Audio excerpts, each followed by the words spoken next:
What's up, guys? Kenny here. I'm chapter 5 this week, and I have Law of Association. So, Law of Association origins from Aristotle. It was Aristotle's idea. And he had multiple ideas that were both empirical and rational. For instance, another empirical one, besides memory and recall, was imagination and dreaming. But today we're going to discuss memory and recall and how it plays into the Law of Association. So, like I said, memory and recall, very empirical idea of Aristotle and his philosophy. And essentially, memory and recall is a result of sense perception, which is where all of his other four laws come into play. Um, Remembering, for instance, is a fancy term for spontaneous recollection, previously experienced. So, essentially, that's if you just sit in your room and a thought pops in your head and you remember something that had to do with it that happened yesterday, a week ago, 2 weeks ago.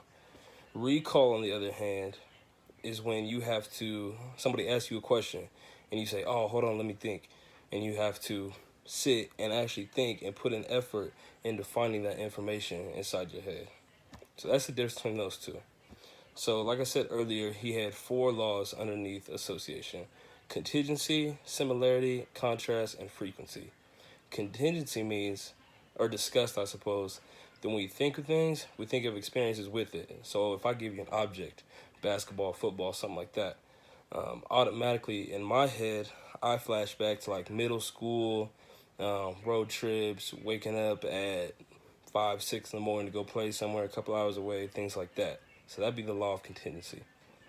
Similarity is when we think of something like it. So my example would be, if someone says the word GOAT to you in the discussion of sports, you start to think of everyone who's been called a GOAT in modern times today. Michael Jordan, LeBron James, Kobe Bryant, Tom Brady, Peyton Manning, things like that. You know what I mean? Law of contrast essentially states kind of the opposite, which is exactly what it is. We think of the opposite. So I know a lot of people use this example, but it's a good one because it's so easy. When we think of rain, we also think of sunshine, and vice versa, because those connections are just as strong as if something that was very similar to it, if not stronger.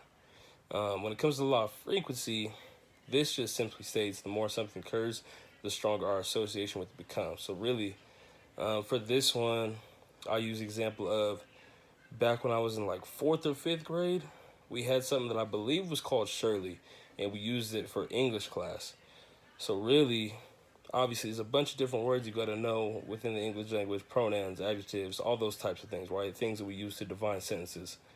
And so what we do is you put all those things into a jingle, essentially, and this helps with people's recall.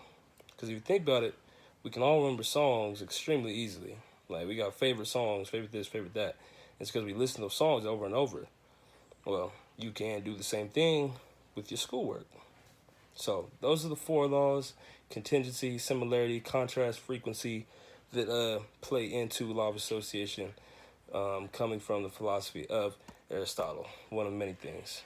Thank you. Peace.